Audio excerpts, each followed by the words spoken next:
Rick, power play struggled there in the overtime, and then the penalty kill there that led to the power play goal. Tough night for that? Yeah, it was. Yeah. I think you asked that during the week. You got your answer. Next. You're up 2-1 in the third. You're trying to get that third goal, and then that penalty with 5 minutes to play. I mean, how tough, how deflating is that in a game going back and forth all game long to give them a power play late? We had our chances too. Our specialty teams let us down tonight. That's the bottom line. We had some passengers on the top 6 forwards. At this time of the year, you can't have that. You just can't. And all those guys have been given a great opportunity. My hat's off to Troy. He battled. We thought our fourth line was off as well. And when you have that going, it really taxes your team. Thank goodness we had all those timeouts tonight, because we really kind of benefited from that, because we used every timeout plus our own timeout.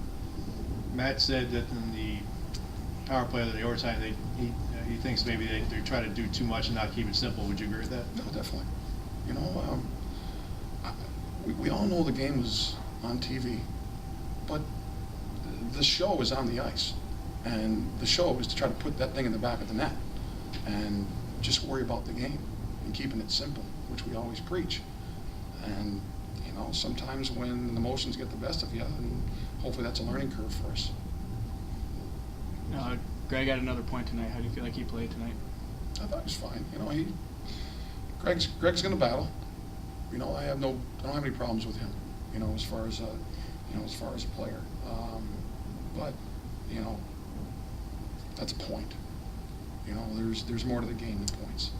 Captain Morris, the Dartmouth goaltender, how would you rate his performance? He's a stellar stage, it looked like. Excellent. Just like we did, we had some puck luck too. Some racing by your crease, and it's those hope ones. And I just wish we would have that pack of wolves mentality around there just a bit more. That's why we're scoring 2, sometimes 3 goals a game. It hasn't been 4 or 5. Kevin Sullivan, went in that hard and gets his first of the year. Is that the kind of Kevin Sullivan you need down the stretch? Yeah, we definitely need that from him, Juris, and Matt Hatch. Matt Hatch did a great play. Take the D wide and get it deep and make a play. Sully's going in that hard, he's going to get those goals. Sully's not getting goals coming down the wall, slap shot goals. All right, that's not Steve Yzerman. So the quicker we all figure this out, the better off we're going to be. From your angle, what happened on their second goal? I just looked like a puck luck found the back of the net, just a scramble, and we were late to the scramble. But I don't know if the thing even touched the back of the net. I haven't seen it. Looking at the replay, it hit the post, it hit Troy in the back side and just rolled over. That sounds about right. There you go. So it didn't touch the back of the net. And, that's what you're going to get. But we gave him a penalty at a crucial time. But again, we had our chances. So we got to look ourselves in the mirror. Is that a lazy penalty by Champini there? I wouldn't say it was the hardest working penalty.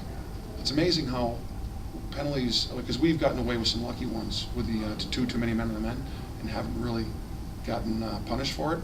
But maybe this is like a justification. He's lazy, it was actually lazy. And you know what?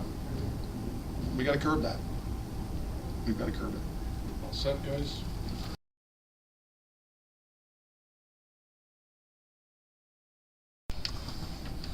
Matt, special teams has been a big part of this team this year, but unfortunately for you guys, the penalty kill let one in at the wrong time, and the power play in the overtime didn't seem to have any cohesion there. What happened on those two?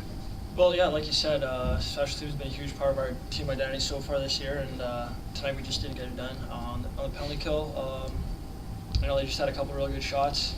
They had a good face-off play on that first one, and Troy just got a piece of it. And the second one, posted in. There's not much you can do about that unless you get in the shooting lane. With regards to the power play, we were trying to force some plays. I thought we didn't keep it simple, and I think that's what cost us getting the W there. Gotta talk about your goal. I mean, Matt's dashing up the ice there. Is that just your eyes wide open when you saw him come across and feed that puck? You know, I didn't have to do much there. Hatch made a great play. He drove wide, and Juris drove to the net. I was just lucky to be driving the net in that spot. So. Is it finally nice to get one this year? I mean, it's been a frustrating year for you and trying to get some goals and points. Yeah, it's been a while, so it's nice to get one. Matt, what do you take out of this tie? I mean, Well, you know, I thought we played pretty good. First 40 minutes, I thought we controlled most of the play. In the third, we had a couple chances to kind of put away, but we couldn't do that. You know, it's an improvement over the last time we played them. They were up 3-rip on us, and we couldn't get back. We lost 3-2, and you know, today it was a 2-2 tie. So I think we can take some confidence knowing that we can play with this team for sure. So, you know, we're going to move forward and look forward to next weekend. what about your goal? Because it looked like you made a nice little toe drag with the puck there, and you know, got the defender moving in front of you, and you had a nice wrister. Yeah, that's something we watched on video this week. There are guys when they coming across, they can slide over the shooting lane, and that's exactly what happened. He just got out of the way, and Wilkes made a great pass up to me, and then I believe him and Knowles were in front of the goalie screen, and I just, Coach Tapp said high on this goalie from the point, so shot it high and had eyes. Was this game seemed to have a more intensity than others I've seen this year. Was this one of the more intense games you played this year? Yeah, I think so. It started right with the crowd. I thought our crowd was great tonight. They really got us going, and I thought guys fed off that. It wasn't a pretty intense game. We knew, both teams knew what it meant for the standings and for the, on the national stage as well. But it was a good game, and that's what ECAC hockey is. 2-1, 2-2. It's 1-goal games. All set. Greg had another point tonight. He just had 21 on the season. How do you feel like he's played for you guys this year? Sorry, Greg? Yeah. Colb's, he's been great. He's been a rock back on their D zone or our defense. I think he's been a leader throughout the entire season. He's I think the only D-man that's played every single game for us.